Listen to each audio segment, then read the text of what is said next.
Hey, you're listening to Don't Lie to Your Life Coach podcast with Kim Arrington. I'm Kim Arrington. I'm a life coach, a weight loss coach, an author, and a badass passionate about helping you connect back to your most authentic self. Join me here each week so I can coach you on how to think all those juicy thoughts that get you feeling your absolute best and taking some big ass action. Coaching has changed my life, and it can change your life too. I'm here to give you real life solutions to create a life you'll love. Because the truth is, boo, you ain't just got problems, you got options.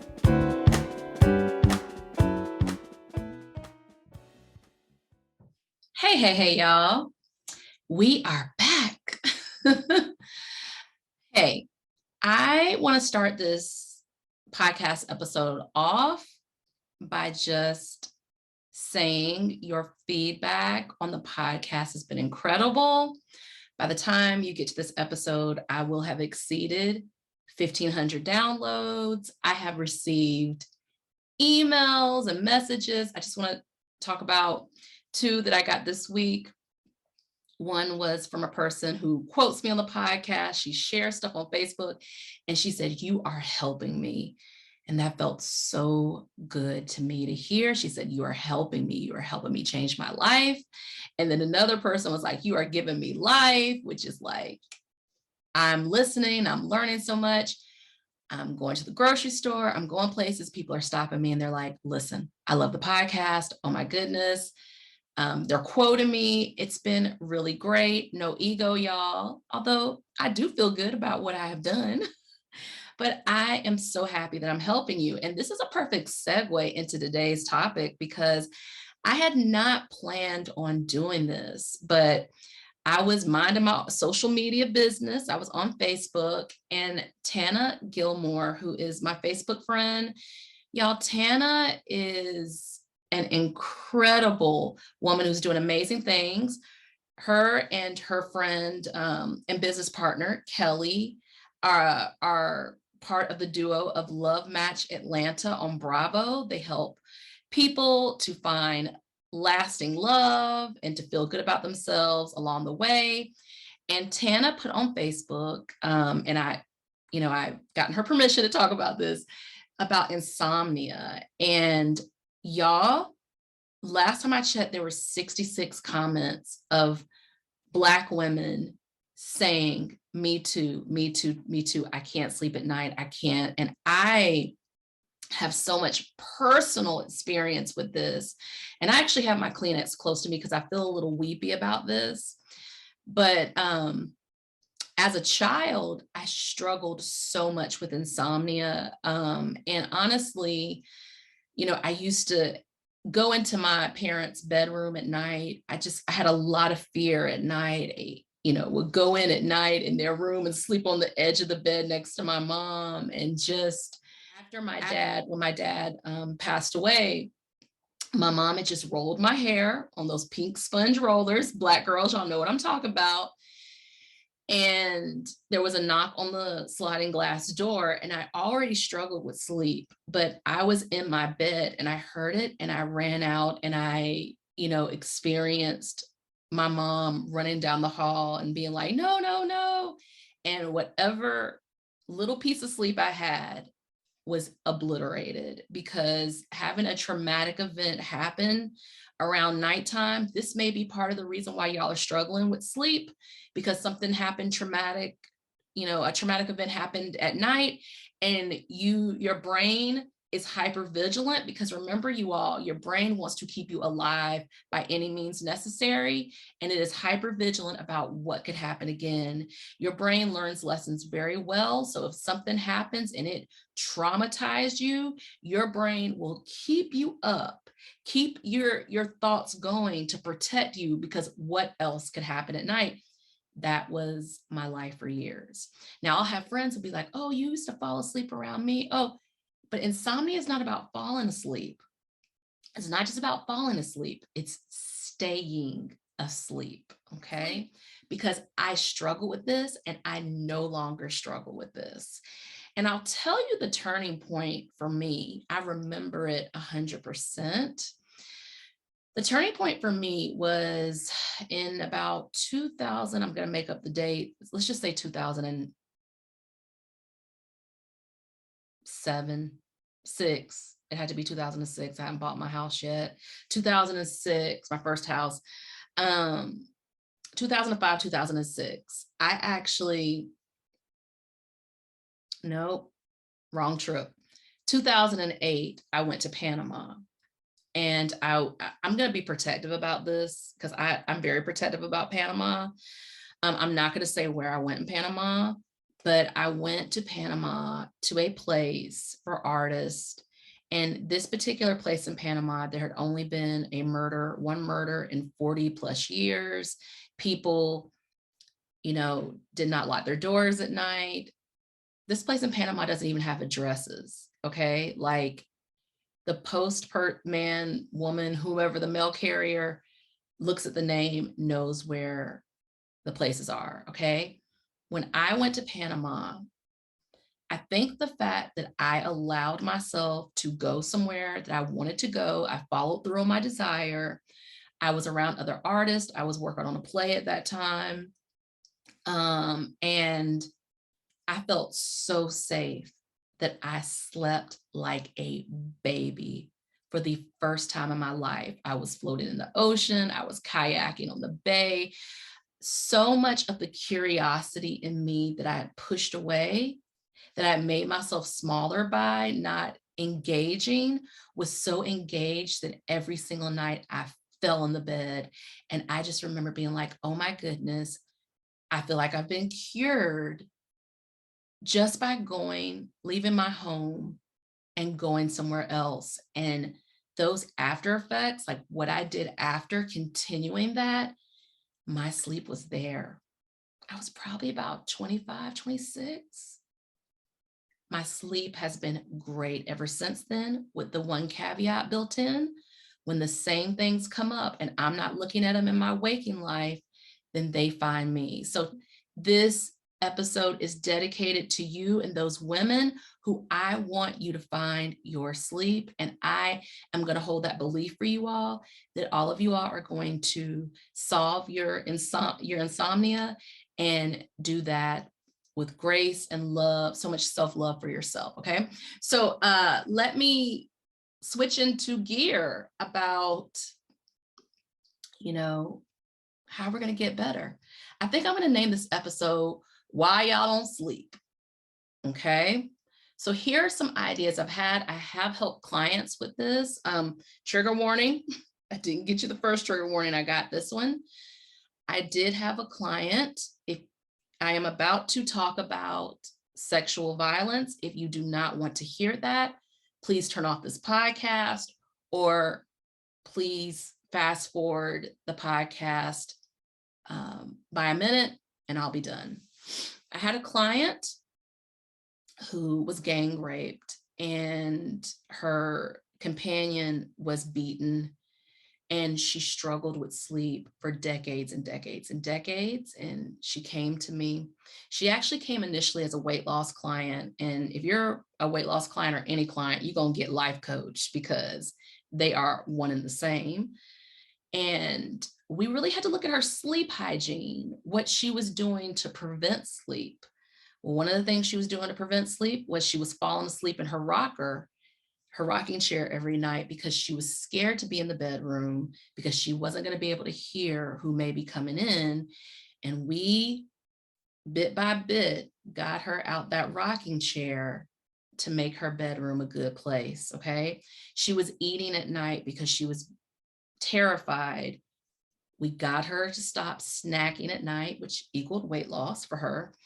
And that, with other things, I can't go into all the things that we did because we did several things. We had a couple of little experiments to see what worked and what didn't work. But eventually, sleep came. She was astounded. She had not had continual good sleep in over 40 years. So I did abbreviate that story. We worked together. There was a lot of work that went into it. Y'all, please get help if you need to. Doctors, life coach, therapist, we are here to help. And it may be something that somebody says in a certain way that changes your life. I know that's been the case for me. If you want to work with me, go to kimarrington.com. And at the top of the page, if you go to the show notes, if you're listening to me, you'll see my website. If you're on YouTube, you'll see my website. And join my waiting list, and I will get to you when I have an opening in my coaching. Okay. I have helped many people. If you come to me and you stay with me, we're going to talk about sleep. Sleep is life sustaining. Sleep is one of the easiest things you can do to improve your life. And for us who have insomnia, just knowing that it doesn't have to last forever. Okay. So at the root of my insomnia, I realized how scared I was. I was scared. I was terrified. So many of us are walking around feeling terrified. We are scared. And it is at night when we lie down where our brains catch up to name every fear that we've had throughout the day that we haven't looked at. And one of the easiest things to think about is, can you look at your insomnia as a tool, a helpful tool? Your insomnia is trying to tell you something. Like, what are you not dealing with in your waking life, right? So instead of looking at it as the big bad wolf, although the big bad wolf taught us a story, right? Those three little pigs taught us how to build something that really lasts, right? Don't look at it as the big bad wolf. Look at it as, what is it trying to tell me? What anxiety are you not naming? What fears are you not naming? I just recorded an episode prior to this about our children. Who are you worrying about? How do you feel powerless? What do you need to process? Okay. Journaling is very helpful with this. I already mentioned getting a therapist or a coach. I do want to add in one caveat. If you are struggling with sleep, being able to talk to a life coach or a therapist earlier in the day gives more time before bed, and it may help you in sleeping, because if you are unloading towards the end of the day, it may interrupt your sleep. Your sleep really, okay, listen, I'm about to say some shit that might not be exactly right, but I'm gonna try it, okay? Your sleep, and often when you sleep, your subconscious is running through the fears, the anxieties, the things you haven't thought about, the things you won't let yourself touch. Remember, your brain is trying to keep you alive, right? So you get towards the end of the night and the shit hits the fan because you ain't thought about this. You kept pushing and resisting it. Having a regular journaling practice. I really love Julia Cameron's morning pages. Look that up on YouTube. It's part of the Artist's Way, where you just stream a consciousness of, what's going on in your life. Like doing that earlier in the day, first thing. I really like having a huge amount of time between you processing things and you trying to sleep at night, because the earlier you do it, the less likely it's going to interrupt your sleep. If you do it right before bed, now everybody's different, y'all. Some people I know journal right before bed and they're fine. But like, I'm the person who cannot take a shower right before bed because it energizes me. So if I'm going to take a shower, it needs to be about 6 or 7, because if I do it right before bed, like, showers wake me up. I need some more time. So we're all different. Some of what I'm saying may be the opposite for you, but I just want to give these as tools, okay? You got to name the fear to claim the peace. Fears. You got to name the fear to claim the peace. Are you lonely? Are you just scared? Are you unsure? Financial. Financial could be its own category, the finances. Do you feel unsupported? All these things, you've got to name the fear to claim the peace. If you're not naming the fear, how do you get to a solution, y'all? If you're not allowing yourself to look it in the face, how do you get the solution, y'all? I can't name it because it'll end me. It's ending you already, little by little. Go ahead and name it. Try something new. You don't always like that. Try something new. If you've been trying this for decades, you might want to listen to Coach Kim. Try something new. If you come to me, we're going to work on little experiments to get you where you need to be. Your mind is racing at night for a reason. Maybe you're not giving yourself time in the day to take 10, 15, got to be 3 hours to process some things, okay? So here's a big one. This goes back to that Panama story for me.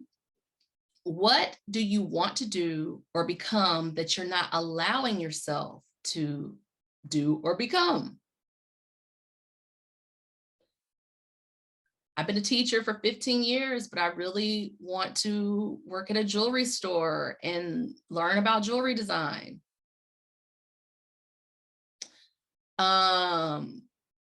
I no longer feel safe in this relationship. And if there isn't any intervention, that I need to think about another alternative.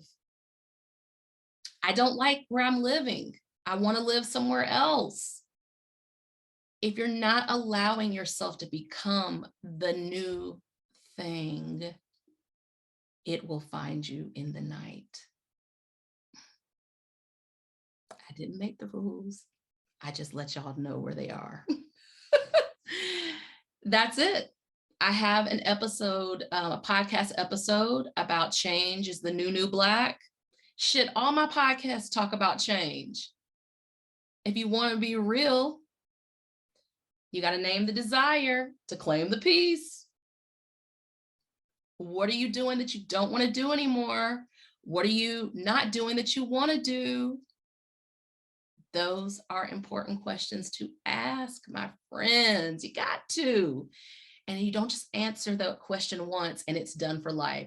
You must keep answering it. I will tell you, the little naive Kim was like, oh, if I deal with self-love, this is 20-year-old Kim and 30-year-old Kim, if I deal with self-love, then I got it. I don't got to deal with it again.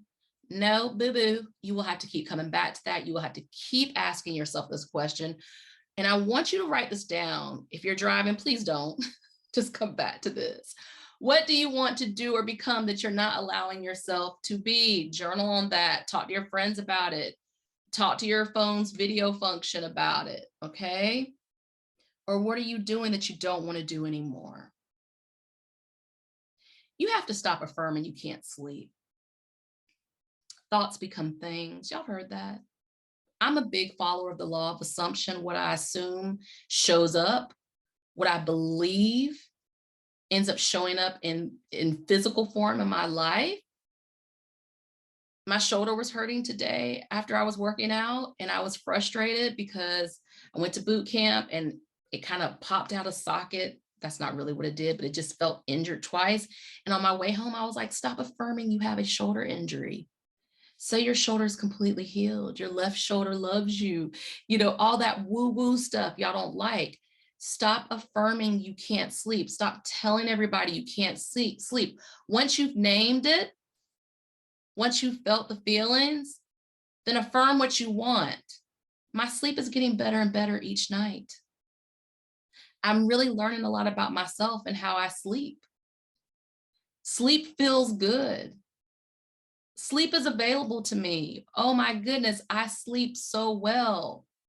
The new bed linens and blackout curtains I bought help me to sleep incredibly. Sleep can change for me. Sleep loves me. I am safe. Affirm what you want. Don't just keep talking about, that was real Southern. Affirm what you want. Affirm what you want. Don't keep talking about what's going wrong. Shit, that's for life. That's on anything. That's on everything. You need to think about what you want instead of what you don't want. Okay. How's your sleep hygiene? Because insomnia does not have to be a life sentence. Is your room set up for optimal sleep? Y'all, and falling asleep with that TV on. So you're watching Power. I've never watched Power. I know. Grab my black card. Okay. You're watching Power and something happens on the show and you're halfway between that state of like sleep and not quite awake, but not quite asleep. And then you start dreaming about it. The sleep timer probably has disrupted millions and millions of people's sleep. Some people are going to be like, well, Coach Kim, I do it every night and I sleep great. Well, we ain't talking to y'all. If that's the case, good. I'm talking to the people who think they can't sleep without that TV timer going off. You're like, well, I don't sleep with the TV on anymore. Some of y'all do. That's even harder if you're sleeping with the TV on, because all those things, your brain is listening. Remember that hypervigilance to keep you safe no matter what. And it's like not able to tell that it's the TV. It's like giving you dreams, warnings. Okay. Y'all got to, I slept with a TV on for years, and then I went to the sleep timer. There is a direct correlation between me not sleeping with the TV on and me sleeping. I do not have a TV in my bedroom. I have not had a TV in my bedroom for over 10 years. And even in the bedroom before this one, I never turned on the TV. I think I can credit this to one of my friends who was like, what do you mean you sleep with your TV on? I had never even thought that it was a possibility not to sleep with a TV on. I did that all through high school. Turn off the TV, get better sleep. All right, this is a big one, y'all. And this kind of goes into, look up blue light. Look up blue light. Your phone is giving you unprecedented amounts of light. Your brain is sensitive to light. That phone, last thing at night, scrolling through social media, is activating your brain. That light is going into your, okay, here I go again. Here I go again, going into your eye sockets and doing stuff in your brain, okay? You are disrupting your sleep by animating activities. The TV I just talked about, the phone. You can set up the notifications where you silence them except the important ones. All the phones do that. You can put your phone in another room. I know y'all are like, are you crazy? Hypervigilance is, I have to be aware of things before they happen. What happens if this happens? If you're constantly thinking someone's going to call you in the middle of the night with an emergency, that is the definition of hypervigilance. You got to think about it. Do you want sleep, or do you want seeing what Craig's doing on social media? Craig been doing the same thing on social media since 1925, okay? Here's what's helped me, meditation. Meditation is its own category. So much literature out here about how meditation works. I don't meditate every day. I did for a time. I meditate probably about 3 or 4 times a week. I literally set a timer on my phone. For 10 minutes, I turn off the lights. I sit lotus, which is basically cross-legged. I do not put my hands in this position of up to the sky. Hey, if you want to, that's great. Some people put their legs on the floor. Some people do it lying down. I literally, everybody says they meditate wrong. You do not. Meditation is not about having thoughts come into your head. It's continually going back to the breath. So the thoughts go to my head, I gently push them away, and I go back to the breath. So many apps out here, Calm, other things, videos on meditations, books on meditation. The easiest way for me is just setting a timer for 10 minutes and continually returning to the breath. What does that mean? That means when my thoughts start thinking about my grocery list or the fight I had with this person or whatever, I just continually go back to noticing my breath, noticing the sensation of my breath, feeling it filling up my lungs. Meditation can train your mind to do what you want it to do, which is to not be overactive. Meditating 10 minutes in the morning can set you up for sleep at night. It's that powerful. Okay. Being dehydrated can mess up your sleep. Now, y'all, I am not one of those let's drink a liter of water girls. I'm good with the 8, getting as close as I can to the 8 cups a day of water. That's good for me, the 64 ounces. I know I feel better when I am hydrated. I think better. I think more clearly. I sleep better. Some of y'all aren't drinking enough water, and it is affecting your sleep. Okay. So you may need a sleep routine. Think of a sleep routine as something you do repeatedly that gets your body ready for sleep. So what are 3 things that you can do to get your body ready for sleep? Y'all don't need this. I'm gonna go to sleep. Speaking of that, the snoring I just did, if you go to a doctor, I know I'm jumping around, but hey, this is how my brain is working right now. You may need to be evaluated for sleep apnea. Okay. So that, like, going to a doctor could be a step in this.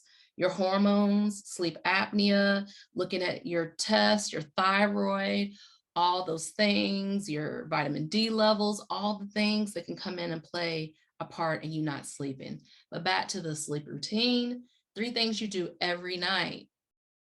I can't read at night. Reading at night animates my brain. I have a huge imagination, very creative imagination. I can't read at night. If there's anything, I try to do it before 6 o'clock. Also, I can't drink a ton of water at night, or I had to get up and pee. Okay, so what are 3 things? Maybe you wash your face. Well, this is what I do. I wash my face, I brush my teeth, and I know that, like, I'm never gonna fall asleep with the TV on. I am able to look at my phone a little bit before sleep, but I usually try to stop 30 minutes, at least 30 minutes to an hour before I sleep. And just 3 things I know I'm gonna do every night. I'm gonna put, like, so also I have something comfortable to sleep in. I'm gonna put that on. Just 3 things every night that I'm going to do. Okay. I mentioned we're all different. So a shower may wake you up. Before you go to sleep. I have to shower earlier because showers do wake me up. Okay. Trying to go to bed at the same time. This is part of the sleep routine. Y'all, stop falling asleep on the couch. If you're tired, go to your bedroom. Ooh, big one. I did not write this one down. I had to stop doing this. Stop working in your bed. Work in your office, the kitchen table, downstairs. Stop making your bed a workstation, because if it's a workstation, your brain gets used to that habit and it will still be thinking about work stuff at night. Okay. Another big one, stop eating so close to bed. That may be giving you gas or other things. My mom used to always say, if you eat too close to bed, you have bad dreams. But think about, like, maybe ending your eating a few hours before you go to bed, okay? It's a huge one. It's part of your sleep routine. Exercising first thing in the morning equals better sleep. Y'all, last night I was trying to keep myself staying up beyond 8 p.m. I ran 6.2 miles yesterday. You do not have to run that much.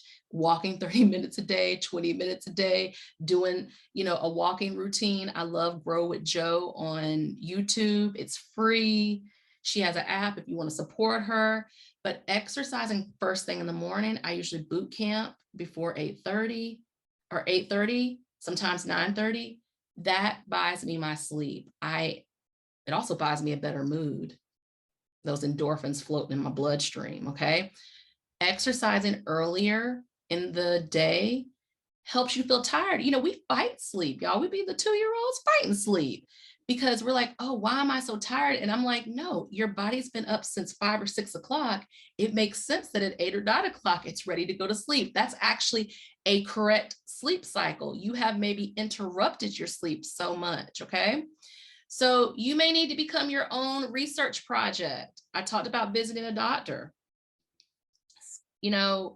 Deciding you're going to keep at figuring out sleep until you figure it out. Looking at the little wins along the way. Hey, I'm sleeping now 2 hours before waking up. I'm sleeping now 3 hours before waking up. I'm actually able to fall asleep. Those new blackout curtains have been great. I'm sleeping. You don't have to, like, go from no sleep or little sleep, 2 hours of sleep to 7 and 8 hours of sleep to be successful. You've got to see the little wins along the way. I actually fell asleep without having to think about it. And I will share one of my things when I'm struggling to sleep, and occasionally I still do. I count backwards. I never get to 1. I start counting. I start at 100, 99, 98, and I wait a second in between.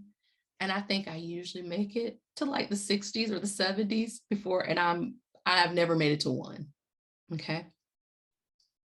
Another thing that can help you sleep, now that I thought about it, self-pleasuring. Self-pleasuring can help you sleep. A sexual encounter can help you sleep. Some of y'all have a cutie sleeping in the bed next to you, and you are not using said cutie to help you sleep. Or you always know what I say, you can have sex by your damn self, can help you sleep. Okay. Something that I use, one of my buds just told me about it. It's called the Streaks app. And the Streaks app, this goes hand in hand with the next one. This is my last one. Are you speaking life over yourself or just giving it away? What does it mean to speak life over yourself? Are you noticing your credit? Are you noticing your beauty? Are you noticing your amazingness? Are you just sitting here? This is so big as a weight loss coach. This is one of the first things I teach my clients. Don't you be waiting till you lose your 30, 40 pounds to think you're hot and sexy. Don't you be thinking that you have to be this kind of happy or this weight to be happy. Are you noticing, gosh, I've got the cutest ankles. I actually really do have freaking cute ankles. Are you noticing your smile? Are you noticing how you are unique and one of a kind? Are you sharing that all with everybody? Oh, girl, I like your outfit. Well, do you like your outfit? If you don't, go find an outfit you like. Are you doing things for yourself? Are you speaking life over your accomplishments, the amazing things you're doing? Are you noticing, you may like not think it's extraordinary, but like we're all like, oh my gosh, she's the baddest bitch. He's the baddest bitch. They're the baddest bitch. I literally put a Facebook message on somebody's page today. Well, I think I'm the entire bomb, so I can easily give that away. I said, you are the whole entire bomb, and they are so lucky to have you. But I feel that way about me. I feel like I'm the entire bomb. Was I always this way? I had to work on it. What's beautiful about you? What's amazing about you? If you don't know, ask people. When I was in B school, I had an assignment where I had to email people and ask them 5 things they noticed about me. And it was lovely receiving the responses back. With the Streaks app, I literally have to, so let me show y'all. Well, actually, my phone is off. So with the Streaks app, it's an app where I record if I run 3 times a week. If I don't, so what? If I run once a week or don't run at all, I'm still great. You're still great. But this is the biggest thing I record. And I got this from my friend Roz. Shout out to you, Roz, who told me about the Streaks app. But you basically record, like I record my self-love 3 times a day. I have to notice my self-love and push the button. And at the end of the day, I need to have shown myself self-love at least 3 times. I also track my daily workouts. I work out at least 5 days a week, but I move every single day. So I you know, it's an app I get to push. Okay. The Streak apps, there's so many apps out there that can help you to notice, to give yourself credit. That's speaking life. Don't just give it away. Don't just tell her how she's great or how they're great or how he's great, or don't just give it away. You got to notice that for yourself, because at the end of the day, when you're in the bed, you might be like, oh, I'm not this, I'm not that, I'm not this, I'm not that. If you have spoken life over yourself during the day, that's less likely to happen. Okay. So, oh yeah, Kim, you forgot to mention the book. See, I wasn't even going to do this sleep episode until I read this book, but a really good book to read. Also on YouTube, Matthew Walker, Why We Sleep, Unlocking the Power of Sleep and Dreams.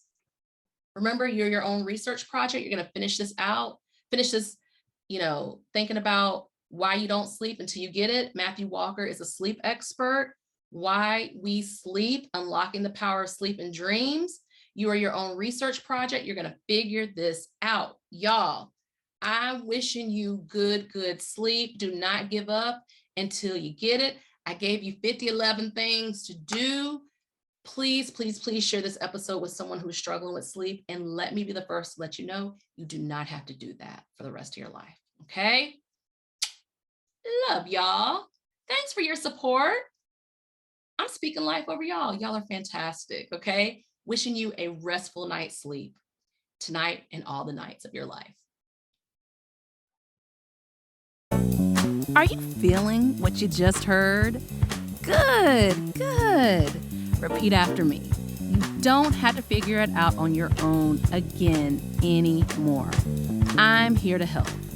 Head over to KimArrington.com and download my free video series dedicated to getting you feeling your best right now. Look around, there's some good stuff waiting on you. Got questions? Well, we're always talking on the socials, so find me on YouTube, Insta, and the book. Don't be shy, y'all. Go listen to another episode or join me here the same time next week. Finally, don't keep good shit to yourself. Share this with a homie that could use some help too. Remember, we're not lying to ourselves anymore. We're not lying to our doctors. And you damn sure don't lie to your life coach.